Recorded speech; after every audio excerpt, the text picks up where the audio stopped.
नमस्कार। आइए आज हम इस वीडियो के माध्यम से एडग्रेड अभ्यास पुस्तिका कक्षा 8 विषय सामाजिक विज्ञान। देखिए, इस प्रकार से हमें यह न्यू एडग्रेड अभ्यास पुस्तिका कक्षा 8 सामाजिक विज्ञान की प्रदान की गई है। आप देख सकते हैं इसमें विषय वस्तु दी गई है। विषय वस्तु में देखेंगे आप सभी चैप्टर वाइज अलग अलग अध्याय दिए गए हैं। इन सभी अध्यायों का संपूर्ण हम इस चैनल के माध्यम से समझेंगे। तो आइए देखते हैं इस वीडियो के माध्यम से अध्याय 6। देखिए, हमारा अतीत इस चैप्टर के माध्यम से अध्याय 6 है, देसी जनता को सभ्य बनाना, राष्ट्र को शिक्षित करना।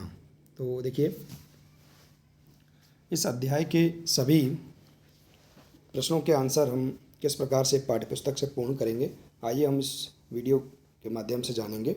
देखिए, यदि आप इसी प्रकार से इसके आगे के अन्य सभी अध्याय का संपूर्ण आप समझना चाहते हैं तो आप हमारे इस चैनल से जुड़े रहिए और इस चैनल को सब्सक्राइब अवश्य कर लें। साथ ही बेल आइकन को प्रेस जरूर कर लें ताकि आने वाले नए वीडियो सबसे पहले आप तक पहुंचते रहेंगे।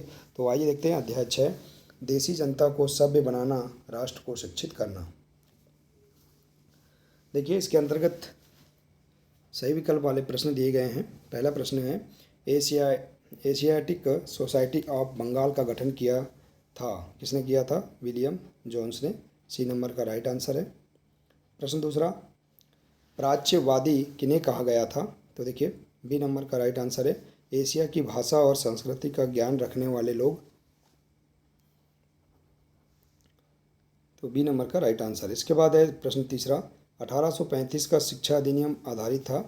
तो ए नंबर का राइट आंसर है, थॉमस बेबिंगटन मैकाले के विवरण के आधार पर।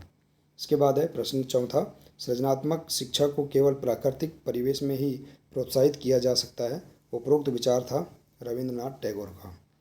इसके बाद देखिए अगला प्रश्न, प्रश्न पाँचवा, वर्नाकुलर से क्या आशय था? तो देखिए इसका आंसर, यह राष्ट्र आमतौर पर मानक भाषा से अलग किसी स्थानीय भाषा या बोली के लिए इस्तेमाल किया जाता है। भारत जैसे औपनिवेशिक देश में अंग्रेज रोज़मर्रा इस्तेमाल किया जाता है। इसके बाद है प्रश्न छठवां, अंग्रेज़ों का सांस्कृतिक मिशन क्या था? तो देखिए राइट आंसर, वे मानते थे कि उन्हें देसी समाज को सभ्य बनाना है और उनके रीति रिवाजों और मूल्य मान्यताओं को बदलना है।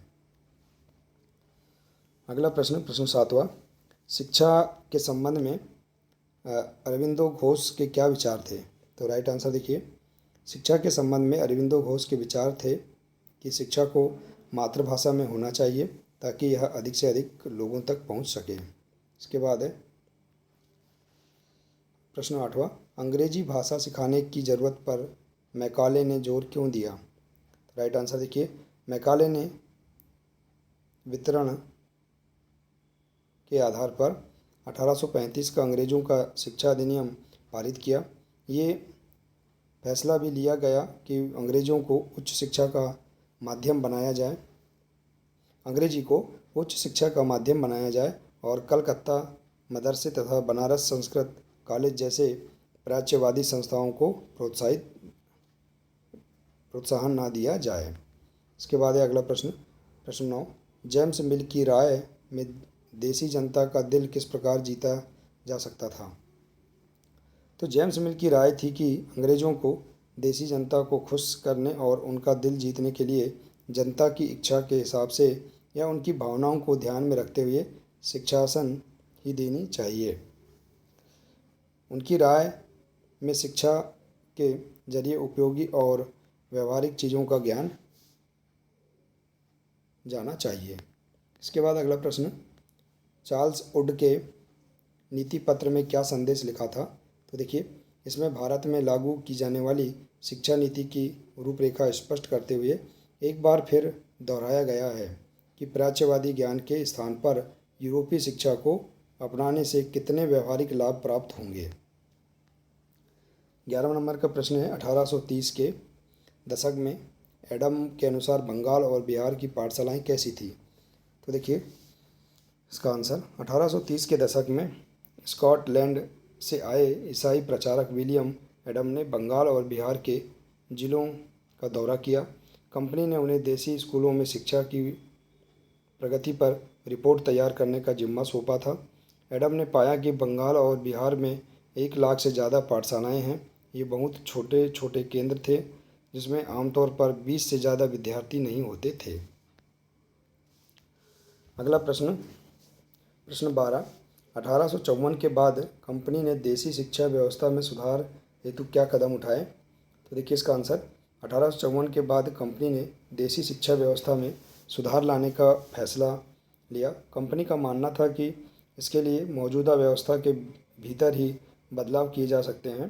कंपनी एक नई दिनचर्या, नए नियमों और नियमित निरीक्षणों के जरिए पाठशालाओं को और व्यवस्थित करना चाहती थी।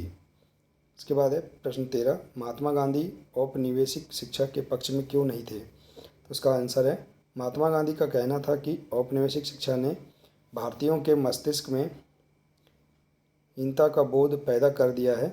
इसके प्रभाव में आकर यहाँ के लोग पश्चिमी सभ्यता को श्रेष्ठतर मानने लगे हैं और अपनी संस्कृति के प्रति उनका गौरव भाव नष्ट हो गया है। महात्मा गांधी जी ने कहा है कि इस शिक्षा में विष भरा है, यह पापपूर्ण है। अगला है, शांति निकेतन की स्थापना किसने और क्यों की थी? तो राइट आंसर, शांति निकेतन की स्थापना सन 1901 में रविंद्रनाथ टैगोर ने की थी। टैगोर का मानना था कि सृजनात्मक शिक्षा को केवल प्रकृति परिवेश में ही प्रोत्साहित किया जा सकता है, इसलिए उन्होंने कलकत्ता से 100 किलोमीटर दूर एक ग्रामीण परिवेश में अपना स्कूल खोलने का फैसला लिया।